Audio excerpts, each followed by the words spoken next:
सर्वांना नमस्कार. फक्त शिक्षण या यूट्यूब चॅनलवर आपल्या सगळ्यांचे स्वागत. मित्रांनो, यूडायस फॉर्म 2022-23 सुरू झालेला आहे आणि यूडायस फॉर्म भरण्यासंदर्भात बऱ्याचशा जिल्ह्यामध्ये प्रत्यक्षात कार्यशाळा देखील पार पडलेल्या आहेत. मात्र अजून पूर्ण यूडायस उपलब्ध झालेला नाही आहे. तर आपल्याला यूडायस पूर्ण उपलब्ध होईपर्यंत आपण काय करावे, आपल्याला या वर्षीच्या यूडायसमध्ये नेमकं काय काय भरायचं, अगदी थोडक्यात आपण या व्हिडिओमध्ये माहिती बघूया.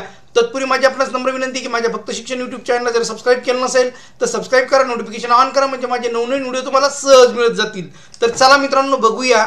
बघा, या पद्धतीनं मराठीमध्ये आपल्याला फॉर्म सध्या उपलब्ध झालेला आहे आणि भाग 1 आणि भाग 2 ह्या दोन भागाचे सध्याला आपल्याला एंट्री ऑनलाईन करता येते, डाटा एंट्री करता येते ऑनलाईन.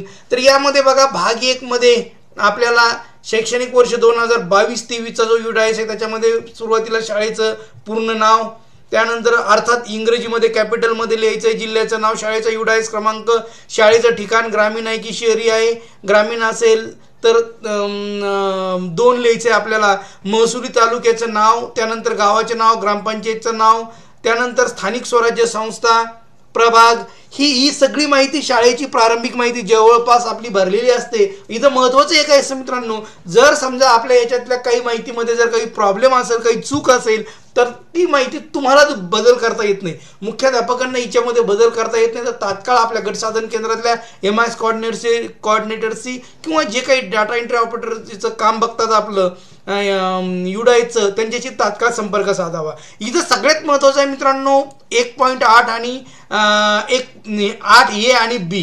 इथे मित्रांनो ए मध्ये विधानसभा मतदारसंघाचे नाव आणि बी मध्ये लोकसभा मतदारसंघाचे नाव. बऱ्याचदा इथं काय होतं की आम्ही कळत न कळत एक नजर चुकीनं आपल्याकडून ते राहून जातं, विधानसभा किंवा लोकसभेचं नाव लिहायचं. आपल्याला वाटतं काय फरक पडतो, परंतु मित्रांनो बऱ्याचदा काय होतं की त्या विधानसभा क्षेत्राचे आमदार आहे किंवा लोकसभा मतदारसंघाचे आमदार आहे, ते आपल्या क्षेत्रामध्ये काही शाळांना सुविधा देऊ इच्छितात. तर त्यावेळेस ते जिल्ह्यावरून माहिती मागतात की बाबा आमच्या घनसावंगी विधानसभा मतदारसंघाची यादी द्या किंवा जालना लोकसभा मतदारसंघाची यादी द्या. अशा वेळेस यादी देता वेळेस जर तुम्ही तुमच्या शाळेच्या नावापुढं जर तुमच्या मतदारसंघाचं नाव लिहिलं नाही तर तुमची शाळा त्या मतदारसंघात असून देखील तिचं नाव जात नाही, आपली शाळा लाभापासून वंचित राहते. म्हणून माझी सगळं मुख्याध्यापक बंधू भगिनींना महाराष्ट्रातल्या सगळ्या विनंती, आपल्या विधानसभा मतदारसंघाचे आणि लोकसभा मतदारसंघाचे नाव टाकायला विसरू नका. त्यानंतर इथं आपल्याला भौगोलिक स्थान लिहायचं आहे आपलं. त्यानंतर शाळेचा इथं दूरध्वनी क्रमांक देखील अवश्य लिहिला जावा, कारण शिक्षण क्षेत्रामध्ये काम करत असताना वेगवेगळ्या NGO वगैरे आपल्याला मदत करतात, तर त्यावेळेस याची गरज पडते. त्या किंवा मुख्याध्यापकांना इतर यूडायसमध्ये काही अडचण आली तर कॉल करणं सहज सोपं होतं. त्यानंतर शाळेचे पद, मुख्याध्यापक की नियमित आहे की प्रभारी आहे, शाळेचा कोड, प्रवर्ग कोड लिहायचा आहे शाळेचा आपल्याला. इथं देखील काही ठिकाणी 1 ते 5 शाळा आहे, प्राथमिक आहे, मात्र तिथं होता वेळेस 1 ते 8 होऊन गेलेली आहे, 2 नंबरचं कोड येत आहे. तर अशा वेळेस आपण आपल्या तालुक्याला संपर्क साधावा. शाळेतील सगळ्यात खालचा वर्ग, वरचा वर्ग, याच्यामध्ये देखील बऱ्याचशा शाळेकडून कळत न कळत चुका झालेल्या असतात, तर या संदर्भात देखील आपण आपल्या तालुक्याशी संपर्क साधावा. शाळेचा प्रकार, शाळेचे व्यवस्थापन, मित्रांनो इथे वेगवेगळ्या व्यवस्थापनाचे कोड दिलेले आहे. त्यानंतर आपण इथं माहिती भरता वेळेस 1.16 मध्ये माध्यमिक विभाग मंडळाशी संलग्न असलेल्या शाळा, त्यानंतर उच्च माध्यमिक विभाग मंडळाशी संलग्न असलेल्या शाळा, प्रति 7 करताचा तपशील, म्हणजे जो फॉर्म भरत आहे त्यांचं इथं नाव लिहायचं आहे, भ्रमणध्वनी क्रमांक लिहायचा आहे, म्हणजे मुख्याध्यापकाचं तर लिहायचाच, पण जी व्यक्ती फॉर्म भरत आहे त्यांनी देखील आपली इथं माहिती भरावी. शाळेत शासनाची मान्यता प्राप्त असल्याचे वर्ष, समजा शाळा प्राथमिक ते माध्यमिक असेल तर मग प्राथमिकला कोणत्या वर्षी मान्यता आली, माध्यमिकला कोणत्या वर्षी आली, शाळेचे उच्चीकरण झाले असले त्याचं वर्ष कोणतं आहे, शाळेची मान्यता विशेष गरजा असलेल्या CWSN विद्यार्थ्यांसाठी आहे का, याच्यासाठी पण विशेष विद्यार्थ्यांसाठी स्पेशल शाळा आहे तर असल्यास होईल यायचं. त्यानंतर शाळा इमारत 2 सत्रासाठी, म्हणजे एकाच इमारतीत 2 वेगवेगळे वर्ग भरतात का, शाळेच्या वेळेनंतर शाळेत कोणते कौशल्य प्रशिक्षण केंद्र चालवले जाते का, शाळा निवासी आहे का, निवासी असल्यास शाळेचा प्रकार कोणता आहे, KGB वगैरे शाळा आहे का, किंवा नेताजी सुभाषचंद्र निवासी शाळा असतील तर पट लिहायचा आहे आणि वर्गवाज मुले आणि मुली लिहायचे त्याच्यामध्ये. त्यानंतर वसतिगृह आहे का, मग आता KGB वगैरे जर असेल तर असतात अर्थात तिथं वसतिगृह आहे, मग वसतिगृहाचं आपल्याला इथं विद्यार्थी संख्या लिहायची. शाळा धार्मिक अल्पसंख्याकांसाठी आहे का, जर होय असल्यास अल्पसंख्याकांचा प्रकार मुस्लिम, शीख, जैन, ख्रिश्चन, पारशी, बौद्ध कोणत्या याच्यासाठी आहे नेमकी, इतर की भाषिक अल्पसंख्याक. शाळेत प्राथमिक स्तरावर मातृभाषेतून शिक्षण दिले जाते काय, ते इथं हे खूप महत्त्वाचं आहे मित्रांनो, हे देखील लिहिणं. इथला प्रत्येक मुद्दा लिहिणं महत्त्वाचं आहे. शाळेतील शिक्षणाचे माध्यम कोणते आहे, माध्यमचा कोड लिहायचा आहे आपल्याला. इथं कोड दिलेले आहे की कोणते कोड आहे, तर इथं कोड आपण कृपया बऱ्याचदा इथं लिहिता वेळेस कोड चुकीचा लिहिला गेला तर आपल्याला बऱ्याचशा अडचणी निर्माण होतात. अशा हा अनुभव येतो मित्रांनो गट साधन केंद्रात काम करत असताना. शाळेत वर्गानुसार शिकवण्यात येणाऱ्या भाषेचे विषय किमान 3 भाषा इथं नमूद करायच्यात आपल्याला. त्यानंतर शाळेत उच्च प्राथमिक स्तरासाठी पूर्व व्यावसायिक अभ्यासक्रम उपलब्ध आहे का, शाळेचे अंतर नजीकच्या शासकीय अनुदानित शाळेपासून किती अंतर आहे ते अंतर लिहायचं आहे. प्राथमिक शाळा म्हणजे इथं बघायचं त्यांना की RT नुसार ज्या आहे की 1 किलोमीटरच्या अंतरात प्राथमिक शाळा असली पाहिजे, 3 किलोमीटरच्या अंतरात उच्च प्राथमिक शाळा असली पाहिजे, माध्यमिक शाळा असली पाहिजे. तर हे ते आहे का. त्यानंतर मित्रांनो सर्व ऋतूमध्ये शाळेपर्यंत पोहोचण्यास रस्ता आहे का, शाळेचे प्रत्यक्ष कामाचे दिवस, भौगोलिक दिवस मागील वर्षातले, ह्या वर्षी काही अडचण नाही, गेल्या वर्षी अडचण होती दाखवताना, ह्या वर्षी काही प्रॉब्लेम नाही आहे कारण पूर्ण वेळ आपली शाळा भरलेली आहे. त्यामुळे इथं दाखवता येतील आपल्याला प्राथमिक, उच्च प्राथमिक, माध्यमिक, उच्च माध्यमिक जेवढे दिवस आपली शाळा भरली तेवढे दिवस इथं दाखवता येतील. चालू शैक्षणिक वर्षात 22-23 सरासरी विद्यार्थी शाळेतील उपस्थितीचे तास, प्रतिदिवस तास किती आहे, 5 तास 40 मिनिटे विद्यार्थ्याच्या उपस्थितीचे तास असावेत असं म्हटलेलं आहे त्यांनी.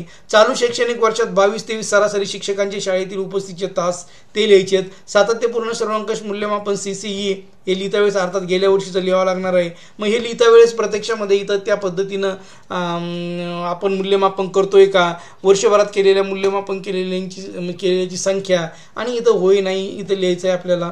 त्यानंतर प्रत्येक शाळेने नियमित अभिलेख ठेवत आहे का, प्रत्येक विद्यार्थ्याचे नियमित अभिलेख ठेवले जात आहेत का, ते अभिलेख पालकाच्या निदर्शनास आणून दिले जातात का. त्यानंतर शाळा केव्हा सुरू झाली, फक्त खाजगी विनाअनुदानित शाळांसाठी खाली इथं माहिती विचारलेली. RT ॲक्ट 2009 मध्ये तरतुदीनुसार 25% आरक्षण नुसार अंतर्गत नव्याने प्रवेश देण्यात येतात का, आणि शाळेच्या परिसरात अंगणवाडी आहे काय, होय असल्यास म्हणजे आता अर्थात देश शासकीय शाळांसाठी आहे. बालवाटिका सहस्थित अंगणवाडी शाळेत सुरू आहे काय, होय नाही. शाळाबाह्य मुलाला वयानुरूप प्रवेश देण्यात येतो का, मग प्रवेश देण्यात येत असेल तर विशेष प्रशिक्षणाबाबत इथं तपशील विचारलेला आहे. पुन्हा खाली तो तपशील लिहायचा आहे आपल्याला की 30 सप्टेंबर 2021 पर्यंत प्रशिक्षण दिलेले विद्यार्थी किती आहे याच्याविषयी आपल्याला इथं माहिती लिहायची आहे.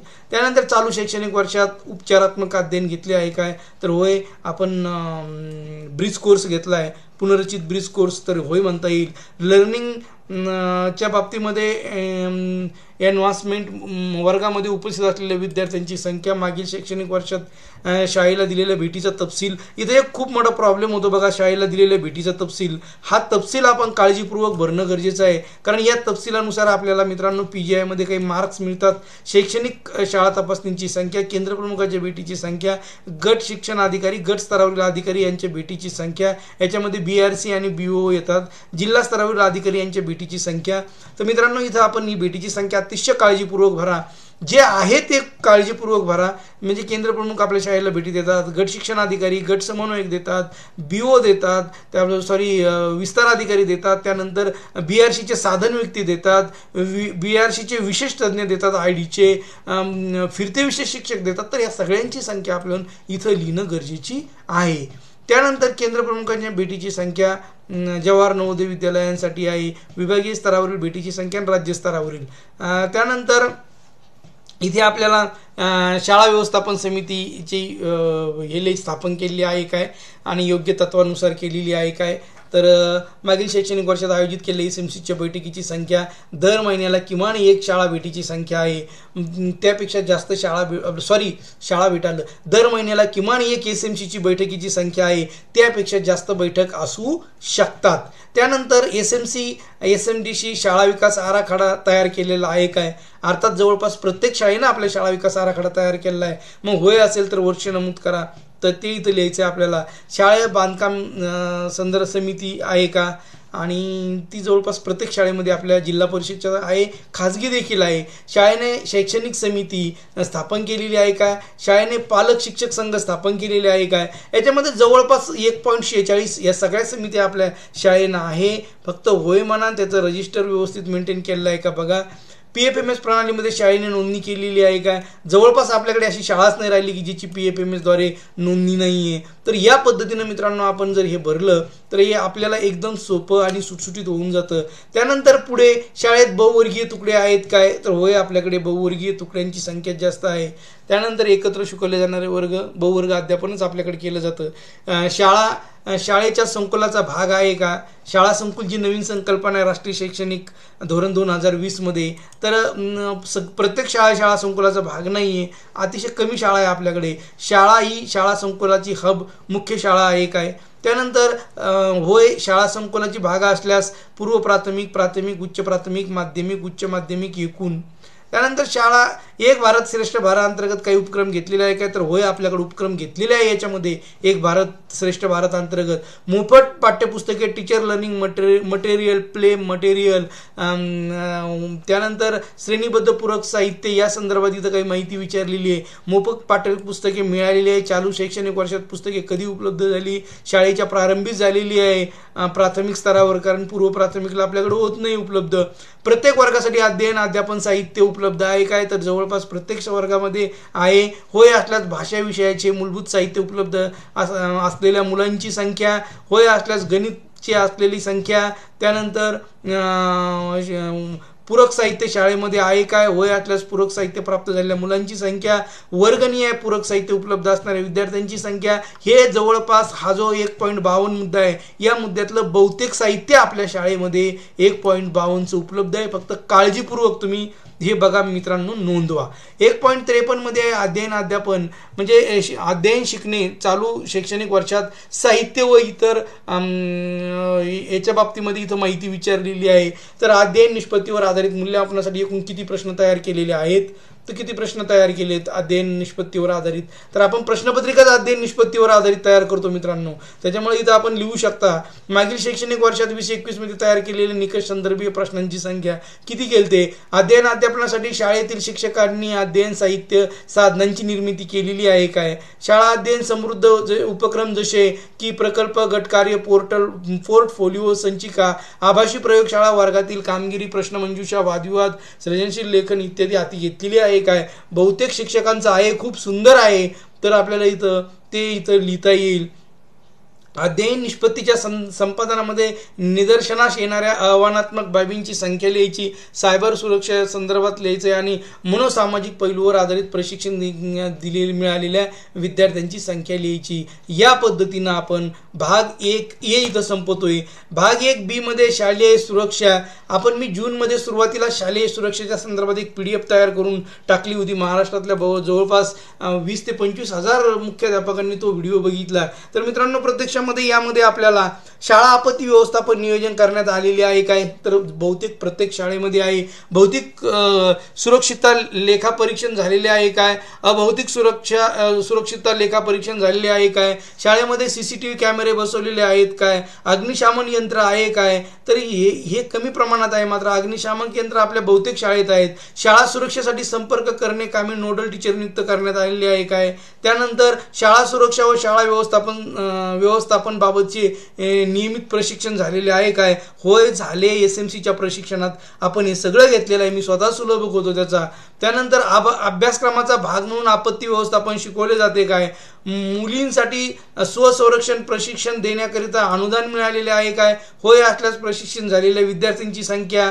तर हे जवळपास काही नाही आपल्याकडे. शाळेने प्रदर्शन बोर्डावर सुरक्षितता मार्गदर्शक आहे भरपूर शाळेत, मी स्वतः बघितले. सर्व शिक्षकांना प्राथमिक स्तराचे सल्लागार म्हणून काम करण्यास अनुदान मिळालेले आहे काय, जर होय असेल तर कोणता उपक्रम राबवला. मार्गदर्शन आणि समुपदेशन, त्यानंतर म्हणजे गायडन्स आणि काउन्सिलिंग, पालकाचे संवेदनशीलता, विद्यार्थी आणि समुदाय जागृती निर्मिती, हे आपण SMC प्रशिक्षणामध्ये हे सगळं केलेलं आहे. आपण SMCच्या प्रशिक्षणामध्ये हे सगळे मुद्दे घेतलेले आहे.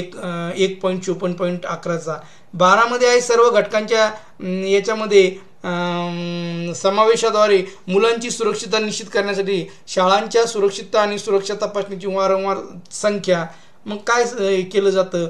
त्यानंतर 1.55 सांगत आहे की PGIच्या संदर्भामध्ये निर्देशक राज्य याच्यामध्ये आहे एकूण कामकाजाच्या दिवसाच्या तुलनेत शाळेत माध्यान्ह भोजन दिले की नाही, तर देतातच आपल्याकडे.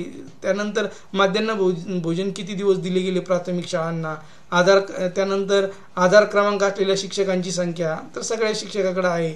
त्यानंतर PGI निर्देशक जिल्हास्तर यामध्ये शाळा फिट इंडिया स्कूल म्हणून प्रमाणित आहे का, तर फिट इंडिया स्कूलची सध्या नोंदणी करणं चालू आहे आपल्याकडे आणि दरवर्षी खूप मोठ्या प्रमाणावर शाळा सहभाग होतात, तर होय म्हणायचं असेल तर. त्यानंतर शिक्षक मूल्यांकन आधारित शाळा प्रत्येक विद्यार्थ्याचे प्रगतीपत्रक प्रदान करते काय, तर होय अर्थातच करते जवळपास. तुमची शाळा एक आदर्श शाळा आहे काय. इतर निर्देशकमध्ये शाळेतील सर्व शिक्षकांचे छायाचित्र दाखवलेले आहे काय.